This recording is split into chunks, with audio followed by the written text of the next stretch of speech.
CBS Atlanta News presents Public Affairs on Peach.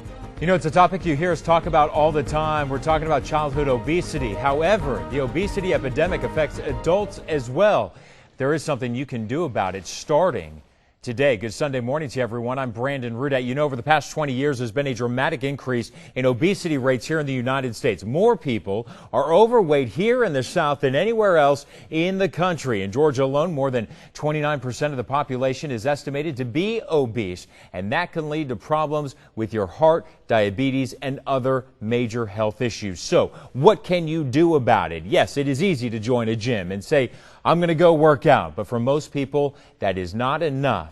Steve Siebold wrote a book. It is called Get Tough or Die Fat. It's a no-nonsense, straightforward, in-your-face look at the differences between how fit and fat people think. It includes 101 differences between fat people and fit people. Steve is with us this morning. Steve, it's good to have you here. Good to see you, Brandon. You have a very straightforward approach here, very unapologetic. Does it work? Well, my goal for writing this book was to wake people up that mental toughness is the missing ingredient in the obesity epidemic. If you get mentally tough, you will lose weight and get fit. How do people respond to your book? I've had 3 death threats after I did the Today Show in New York. Mm-hmm. I've gone all over the world doing this. I've had to have security at the BBC in Europe. So, and then other people absolutely love it because they realize this is the truth. And there's really there's nothing else to do. If you can stick to a diet and an exercise program, you will get fit. And if you can't, you won't. Why do you think it is here in the South more people are obese here than anywhere else in the country? And why do you think America, when you compare us to the rest of the world, we're one of the fattest countries in the world?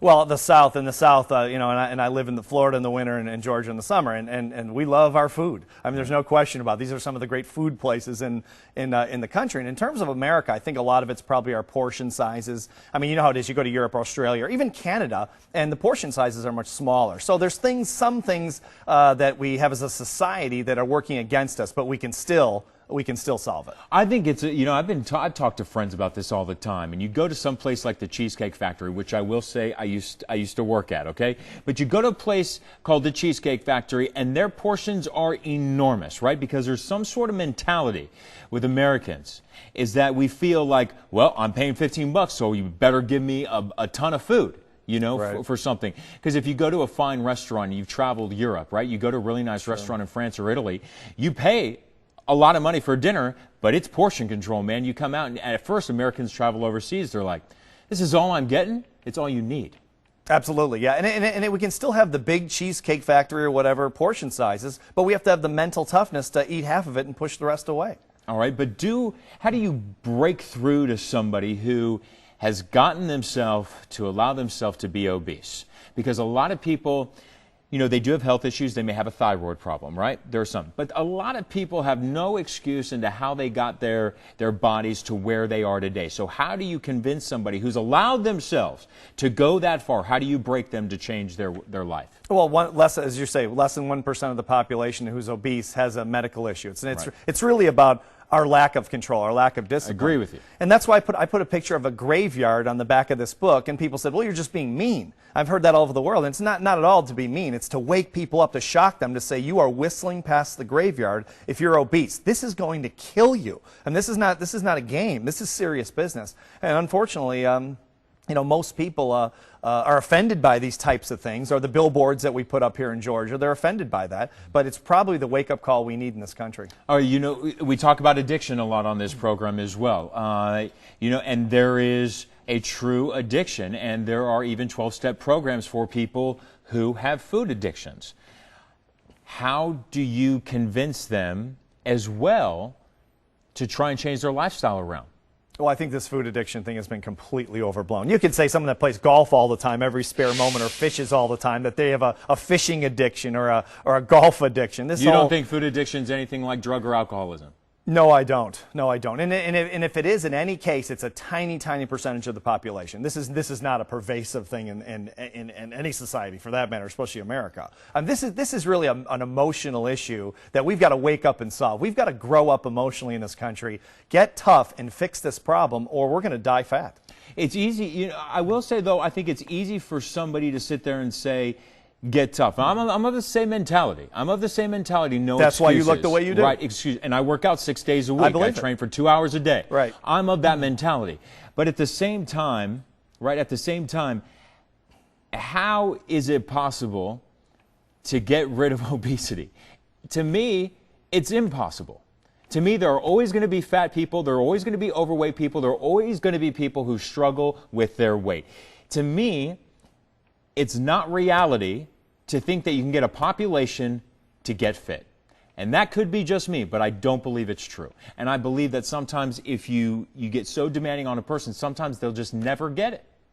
Oh, sure. It's self-responsibility. And I agree with you, of course. I wish I didn't agree with you, but I don't think we're going to solve this. There's always going to be poor people. There's always going to be drug addicts. There's always going to be all kinds of problems in any society with, with all these people. But at the same time, I think it's self-responsibility. So we're talking to each individual saying, take responsibility for your own health. Otherwise, you're going to really suffer the consequences, and that's what's happening. There's been a lot of talk at places across the country, cities and towns and schools taking action and holding parents really accountable for their children.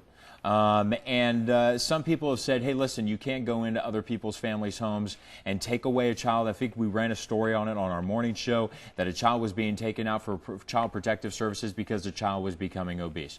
Want to get your thoughts on that. Do you think at any role, do you think the government should step in if a child's becoming too obese inside their house? I don't. And I've debated this all over the world, honestly, because this is not just happening in America, but it's happening in Australia, it's happening in Europe, all over the place. Right. I think it's a really questionable thing when the government starts walking into people's homes and taking their kids away because the kid is overweight. I think that's an overreach of government. I'm afraid we've gone too far with that. But I think educating parents through the school system, we're paying taxes to fund the school system, then let's educate the parents, maybe have programs and classes to educate them on how to feed their kids, so they can be fit. All right, we got to wrap this up. What do you think about fast food? I think it's a real problem. And I've eaten a lot of it myself. Right. So, I gained 40 pounds years ago. Do you like what McDonald's did? Making their portion size smaller.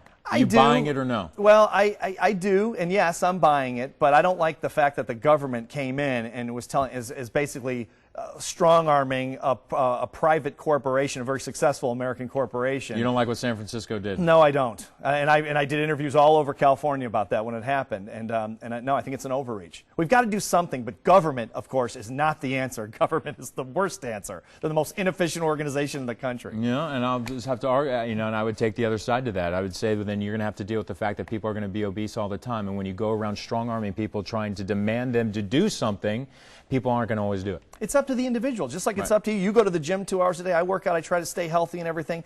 It's up to the individual. If people want to die fat, it's their right to die fat and suffer the consequences. But there shouldn't be any big brother telling them what to do. These people are adults. All right, very good. But what about the children who have no say in the matter?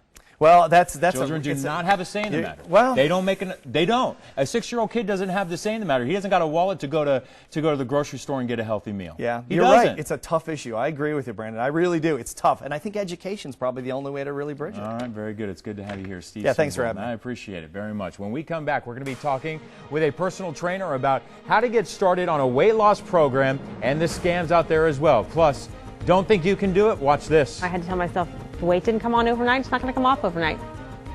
Yeah, just an incredible story. Take a look at her now. We're going to be sitting down with one of our very own CBS Atlanta producers who shed 90 pounds in just 10 months, and she did it by working out and getting fit and getting disciplined. The story coming up.